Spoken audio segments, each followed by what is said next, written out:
Bonjour, chers lecteurs. Vous êtes-vous déjà demandé pourquoi Satan, l'incarnation du mal, prétendrait être Jésus-Christ, l'incarnation de la bonté et de la vérité? Cette tactique trompeuse est l'une des stratégies les plus insidieuses de Satan pour égarer les gens. Comprendre pourquoi Satan s'engage dans cette tromperie peut nous aider à rester vigilants et fidèles aux véritables enseignements du Christ. Dans cet essai, nous explorerons 6 raisons pour lesquelles Satan prétend être Jésus, en nous appuyant sur les Écritures et les connaissances théologiques pour fournir une compréhension complète de cette tromperie spirituelle. 1. Pour égarer les croyants. L'une des principales raisons pour lesquelles Satan prétend être Jésus est d'égarer les croyants. Le but ultime de Satan est de séparer les gens de Dieu, et l'une de ses méthodes les plus efficaces est de se déguiser en ange de lumière. Comme mentionné dans 2 Corinthiens 11, 14, 15, et cela n'est pas étonnant, puisque Satan lui-même se déguise en ange de lumière. Il n'est donc pas surprenant que ses serviteurs se déguisent aussi en serviteurs de justice.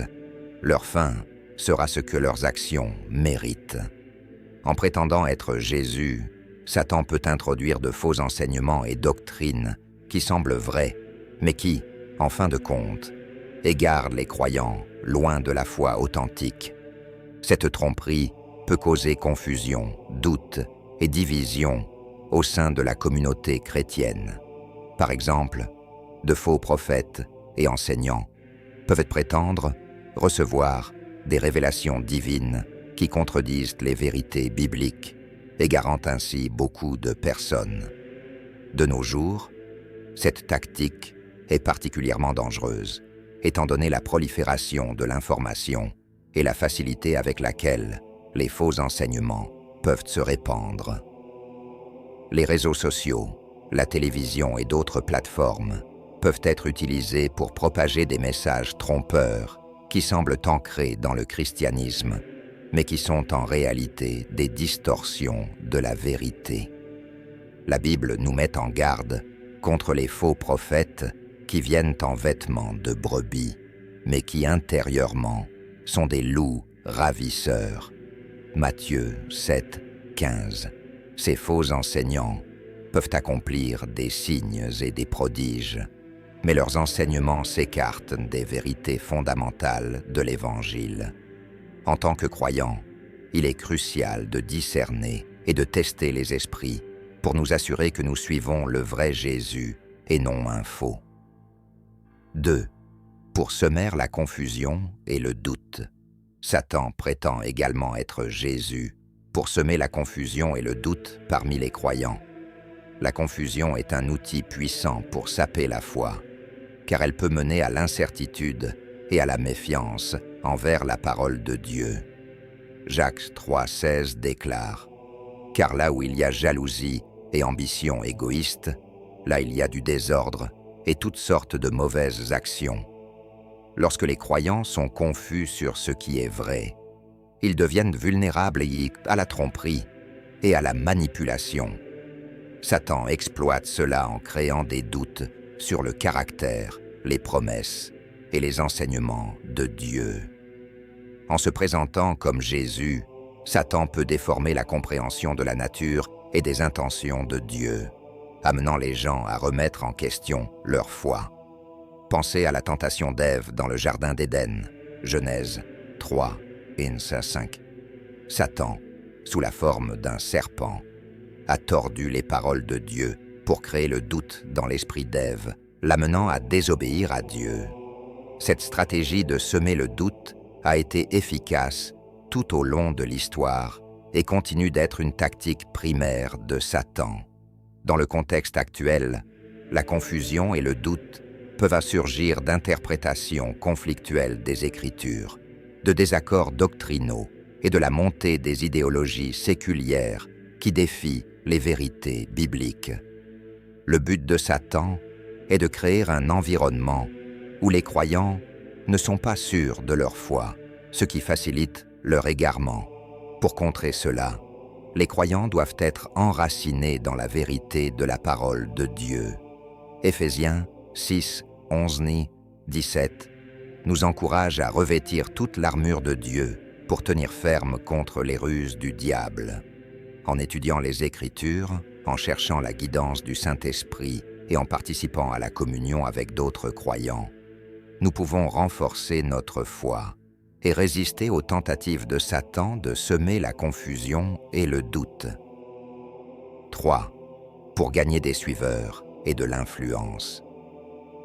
Satan cherche à gagner des suiveurs et de l'influence en prétendant être Jésus, en se présentant comme une figure bienveillante et autoritaire.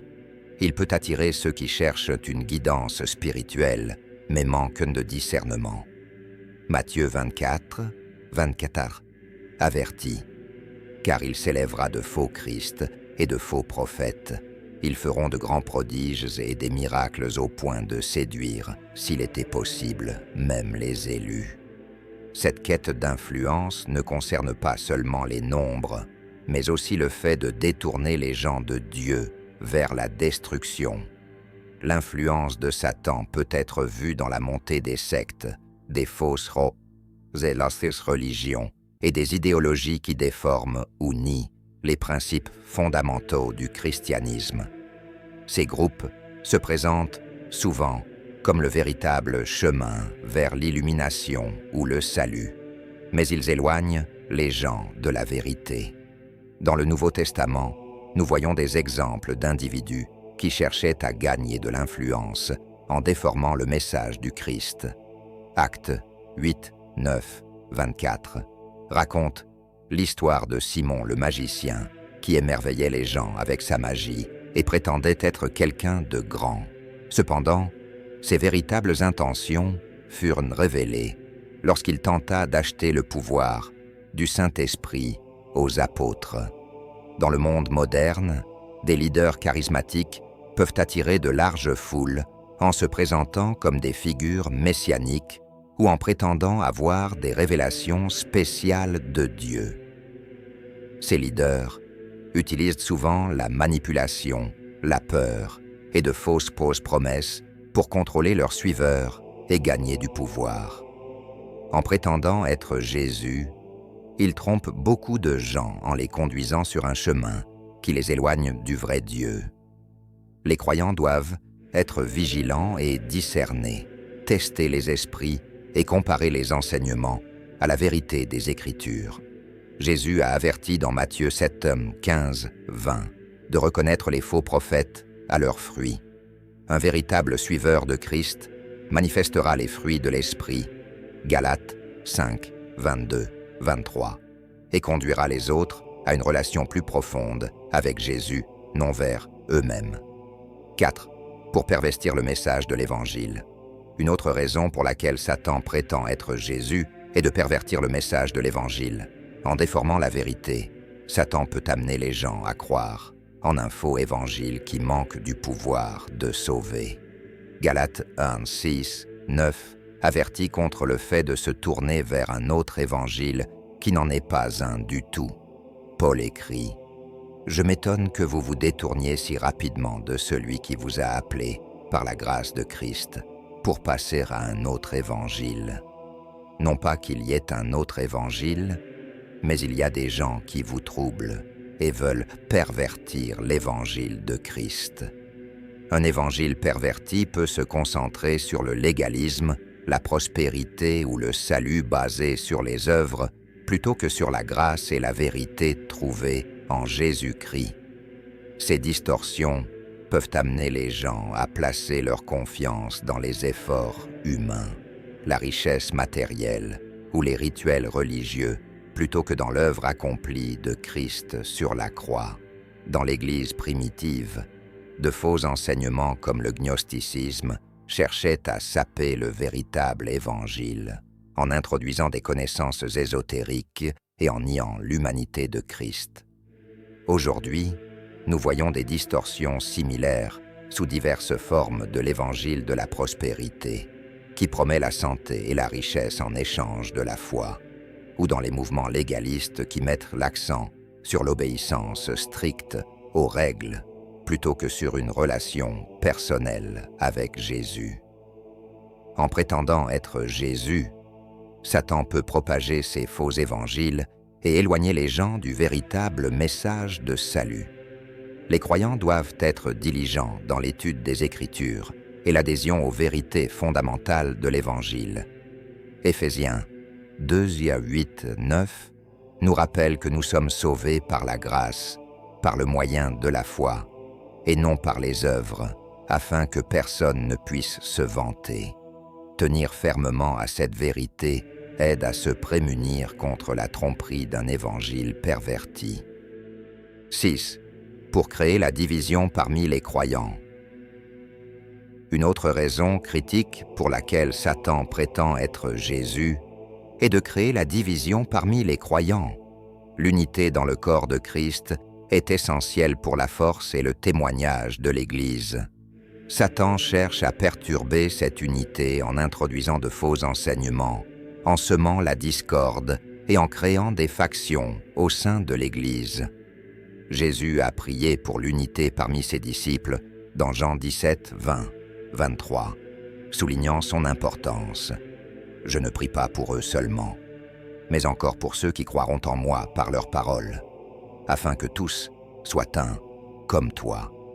Père, tu es en moi, et comme je suis en toi, afin qu'eux aussi soient un en nous, pour que le monde croie que tu m'as envoyé. » La division affaiblit la capacité de l'Église à accomplir sa mission et peut mener à la confusion et à la désillusion parmi les croyants.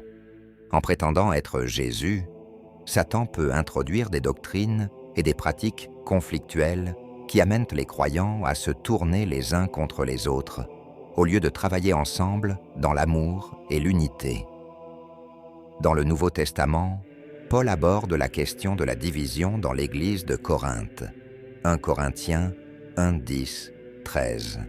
Il écrit « Je vous exhorte, frères, par le nom de notre Seigneur Jésus-Christ, à tenir tous un même langage et à ne pas avoir de division parmi vous, mais à être parfaitement unis dans un même esprit et dans un même sentiment. » Les exemples modernes de division incluent les schismes dénominationnels, les désaccords doctrinaux et les conflits personnels au sein des congrégations.